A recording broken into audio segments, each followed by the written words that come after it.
Welcome back, Blade fans. Forgot to put that out. OG Blade Reviews is back with you, and you're back with me, and I appreciate that. Thank you for stopping by. As you can see, we've got a new Work Tuff gear in the house. These are the most incredible user knives you will come across, and I would say for the price, but it almost is irrespective of the price. Doesn't matter. These are fantastic knives. What drew my attention to Work Tuff gear was first Bob DeMarco from the Knife Junkie. He influences me a lot, and I think I may possibly influence him a little bit too. And particularly Scab out at Choir Boys Cutlery and Donnie B All Day. Both great testers, I would have to call him, although Scab doesn't call himself a tester. He calls himself basically a user, and he's doing videos as he's using the knife to do what? Stab tires, cut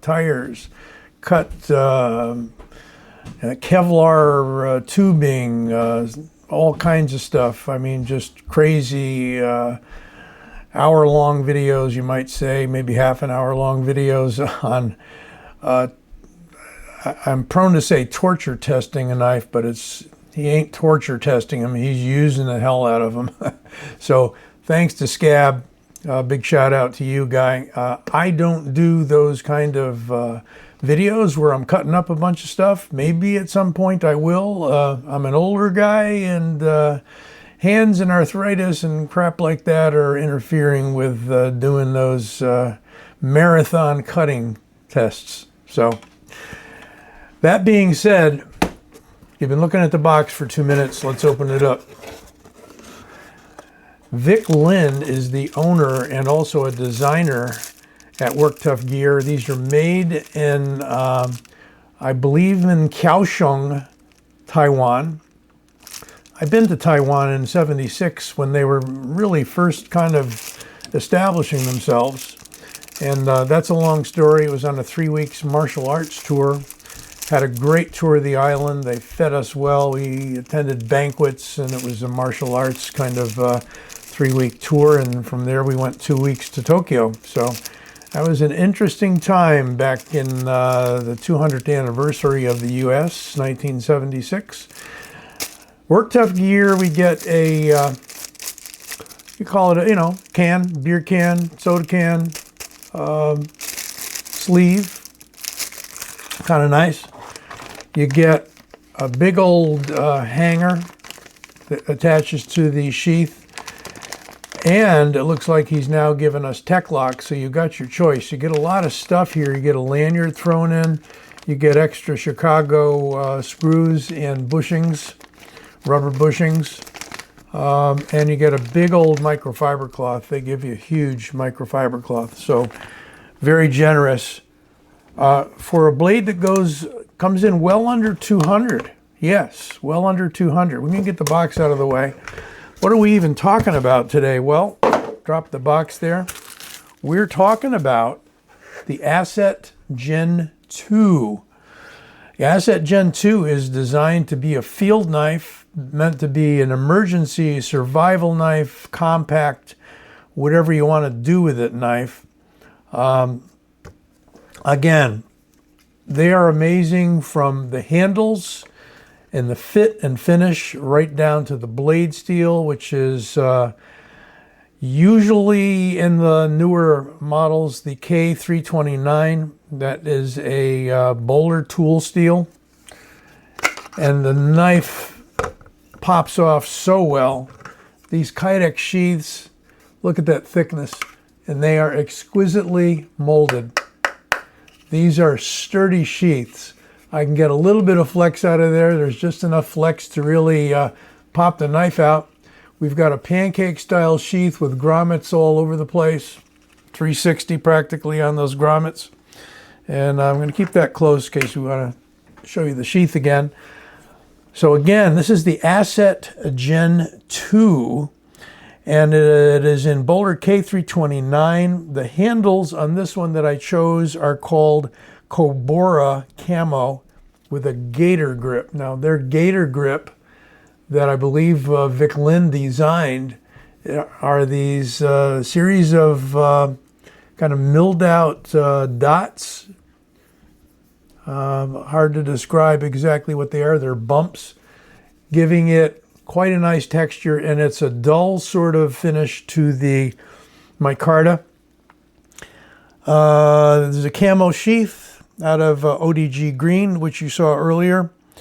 And this is a Sean H. design. I got that information from the website.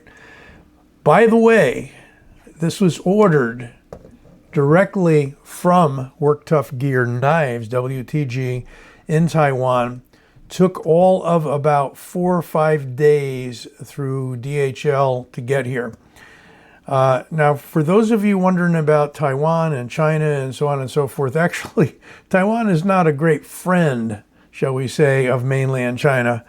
And they were once known as the Free China, or still are, Democratic China, whatever, you know, there's been various names, now simply Taiwan. Nationalist China, I believe they were called at one point.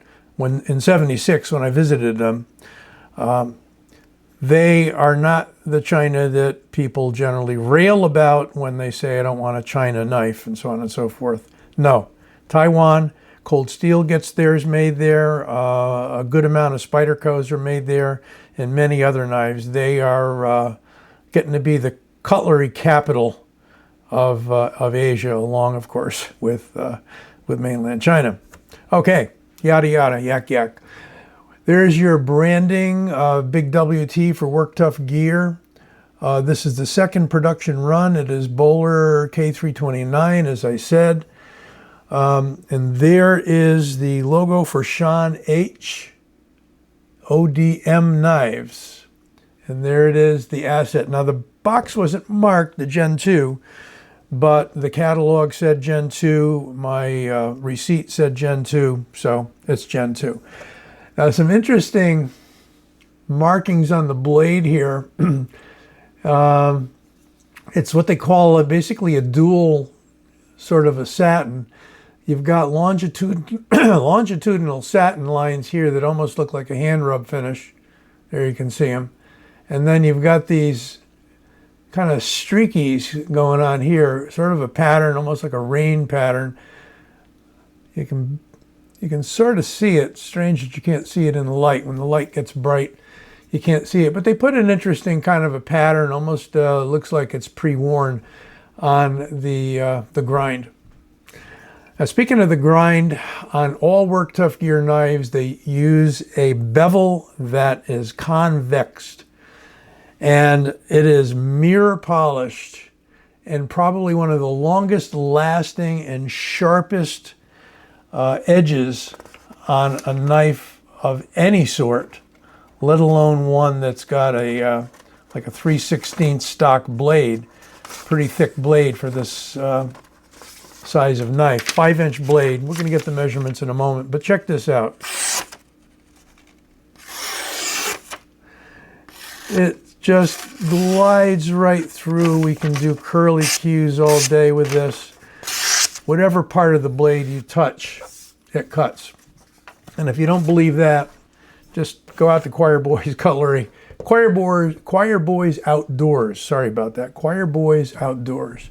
And check out the cutting test that good old Scab is doing out there. Now, here is the ruler, and here we go with a few measurements. As I say, I do mainly tabletop stuff, and for cutting performance, definitely check out those two websites. I'll see if I can get you links to them, at least to the main sites for both Choir Boys and for Donnie B, another real interesting use knife testing. Not testing, videos.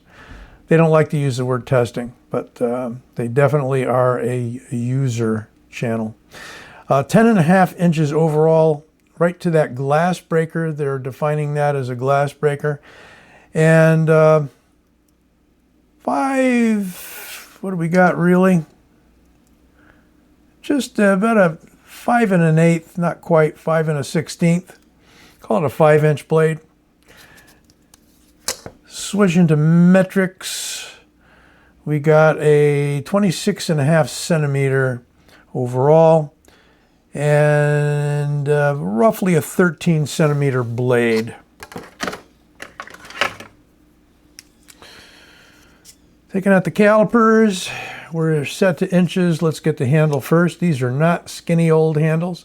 0.87 inches, 0.17 inches on the blade stock, 4.3 millimeters on the blade stock, 22.1 millimeters on the handle thickness.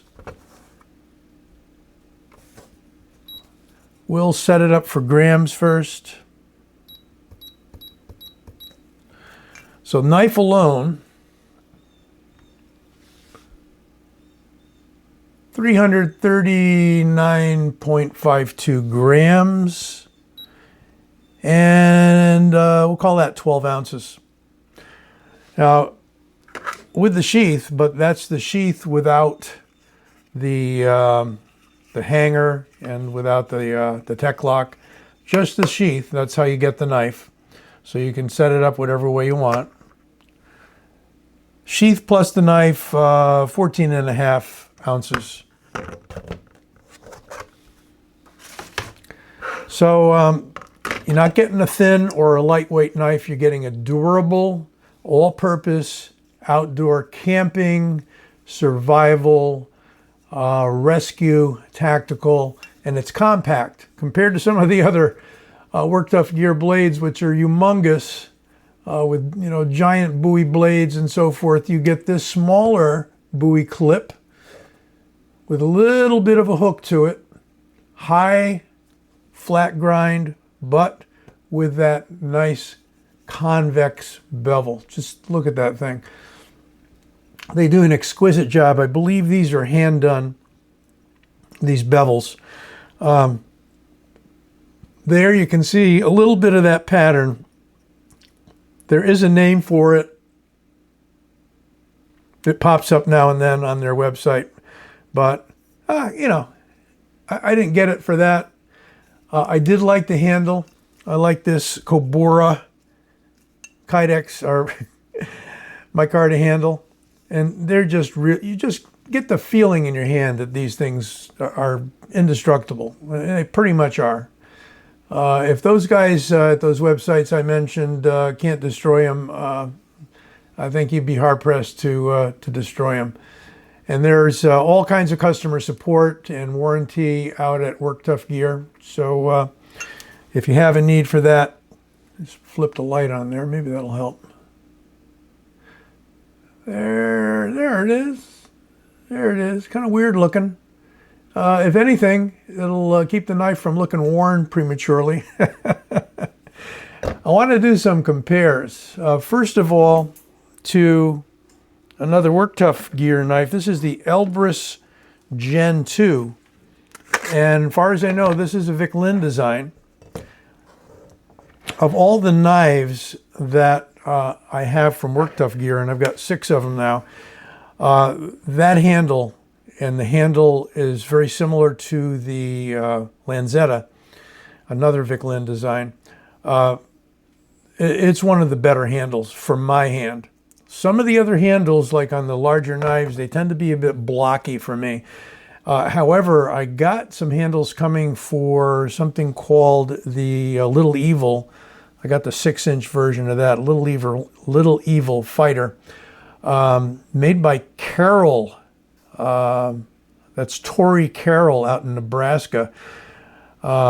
He makes custom-made scales. He'll custom make, I believe, for your knife, and he'll also, he's got pre-made scales for a number of commercial line knives. Anyway, I got some scales coming in for that one because it was just way too blocky for me.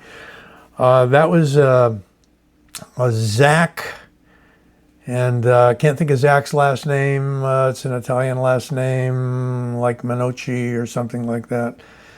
I'm sorry if I'm butchering your last name, Zach, but Zach has done a number of the more recent designs for Work Tuff gear. Those guys got giant mitts. I've got a medium large hand. And yes, you can shave those down, sand them down, and so on and so forth. I figured I'd start with somebody making custom handles for them. And those scales are costing like $50 or so, so it isn't too bad. But just melts in the hand, but it isn't small. I mean, this is a perfect fit for my hand. I have to say, for my hand.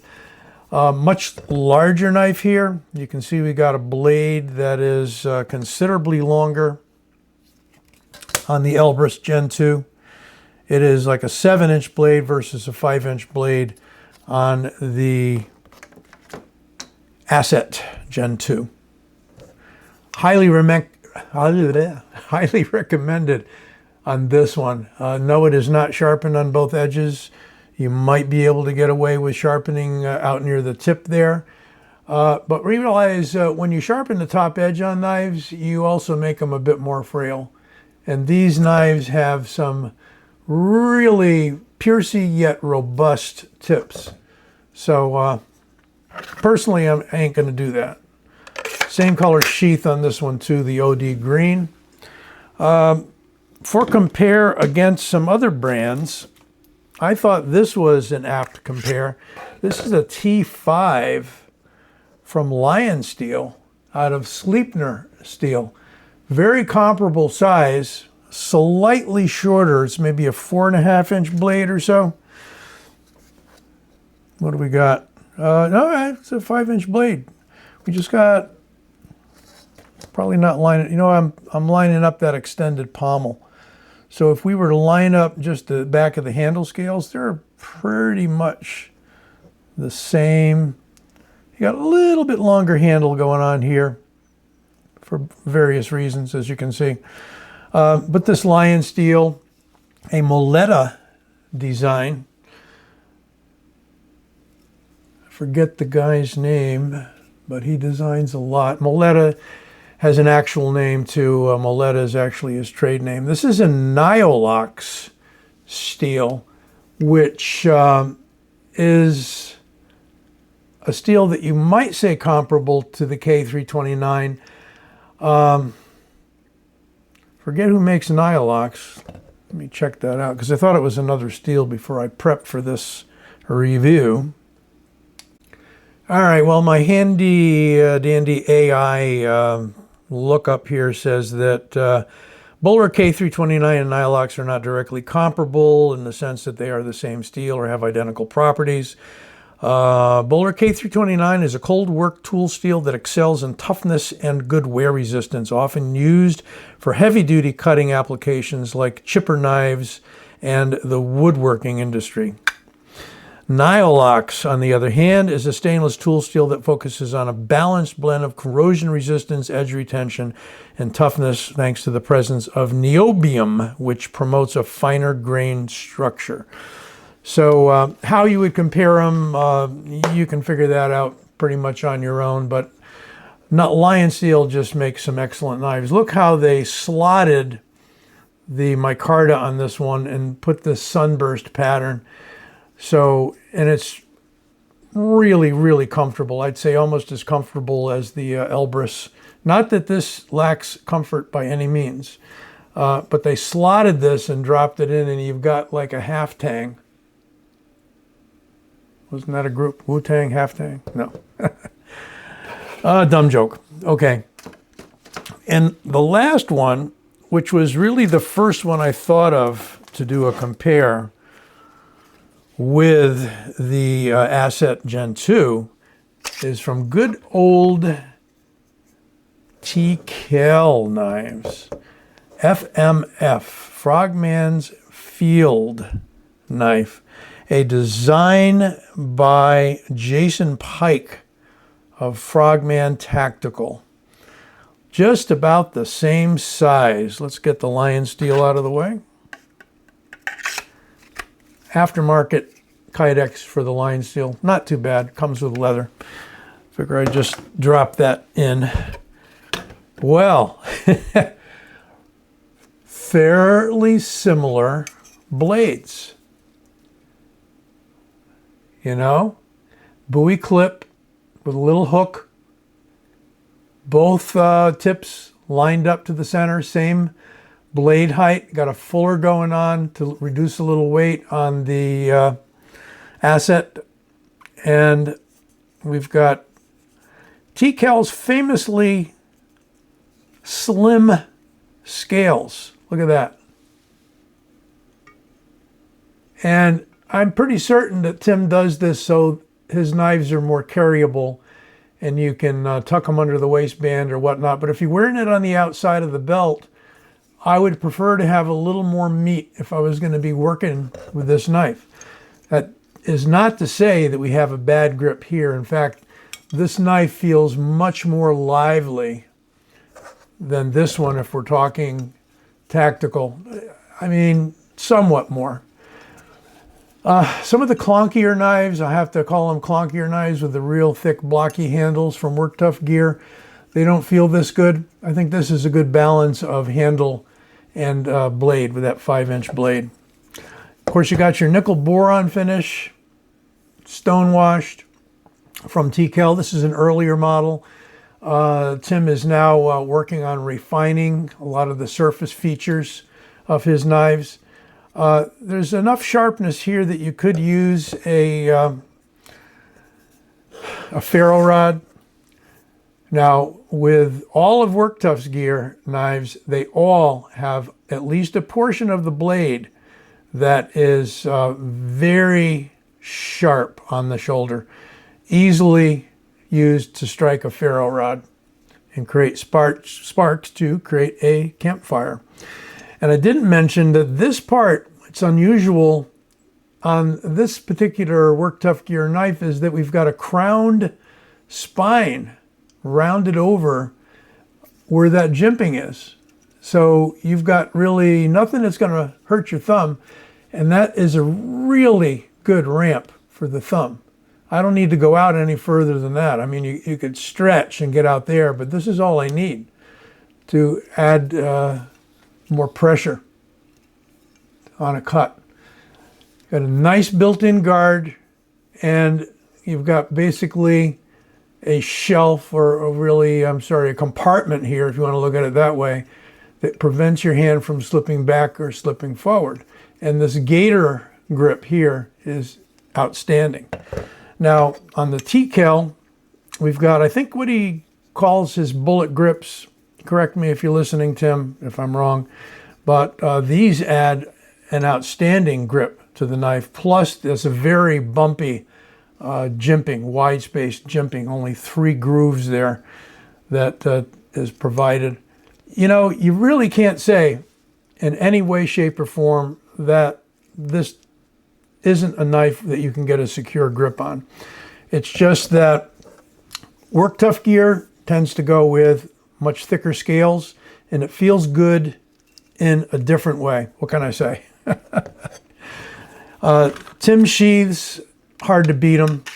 Work Tuff gear sheaths, hard to beat them. But Tim gives you, on some of the larger knives, extra features like this adjustable screw, which will tighten that up to the degree that you can't pull the knife out. So that if you got a parachuter jumping and doesn't want to worry about that knife popping out on impact when they hit the ground or getting knocked by some other equipment, you just cinch that up, and it's also adjustable so that you can put it up here at this tightness and have quite a hard time getting it out. It barely budges.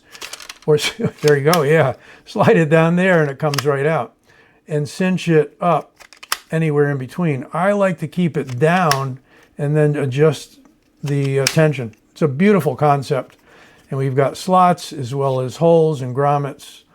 Just fantastic. I think that one, as well as the Sapper, as well as the Mercenary, all have that style sheath. Looking forward to seeing more TCal knives. We've had a few production issues in the past, and hoping to get a hold of a 007 at some point.